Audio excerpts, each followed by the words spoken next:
ako'y dito nadidismaya, ano mga kabayan, dahil nagbigay ng order, no, dun sa ginawang rally dyan sa Davao mga kabayan, pinagsuot ng kulay pula yung ating mga kapulisan.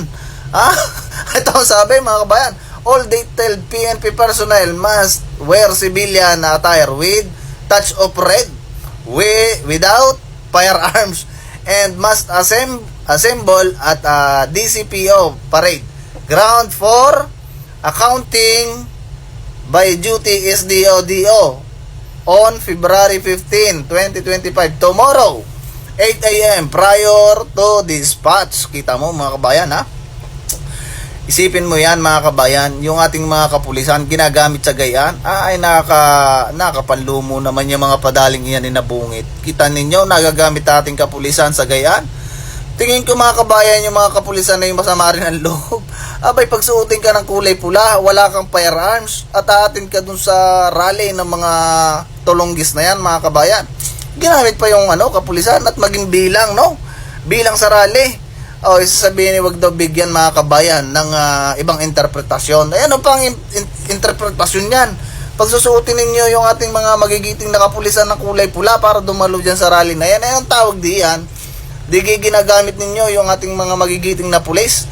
Wala lang magawa siguro mga kabayan yung ating mga kapulisan kaya nagsuot utos ng nakakataas yan baka pagka hindi ka sumunod diyan mga kabayan matanggal o di kayo mailipat ng ibang lugar kung saan man sila ijujuti. Kita ninyo siyempre pamilyado mga kabayan yung ating mga kapulisan, tapos gayaan ginaganyan lang ng mga nakakataas sa kanila. Hindi sa pag-ano mga kabayan pero sa laare. Kita ninyo at gagamitin yung mga kapulisan sa sa rally. Pagsusuotin ng kulay pula para nga naman magmukhang bilang sila doon sa mga umattend. Nako mga kabayan, grabing tulong bisin ng administrasyon na to. Dati no na mga kapulisan natin mga kabayan ni napakataas na ng moral pati yung ating mga AFP. Ay kita mo ngayon mga kabayan, kung ituring na ngayon ng mga Pilipino, wala na ulit tiwala. Ang daming ibang nasasangkot sa katiwalian Tapos ang dami pa ngayon mga kabayang krimen, 'di ba? Balik ulit ang duruga. Sus, kita mo 'yan. Tapos gagamitin lang ni bungit sa rally nila. Kakahiya talaga. Ay grabe nitong mga to gamitin ng ating mga mans in uniform. Pagsusuotin ng kulay pula para magmukhang kasama sa rally.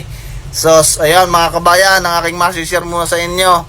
At talagang nakadismaya mga kabayan, nagagamit ang ating mga gigiting na pulis. Wala lang aring magawa.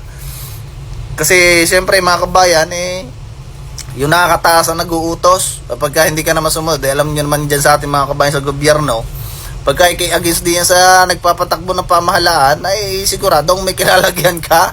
Ganyan talaga mga kabayan. Sana makabalik na yung yung may mga kamay na bakal na katulad ng PRRD nang sa ganun mga kabayan hindi ganyan ang ating mga mans in uniform. So ayun lang mga kabayan, adyo sa inyo at ingat kayo palagi.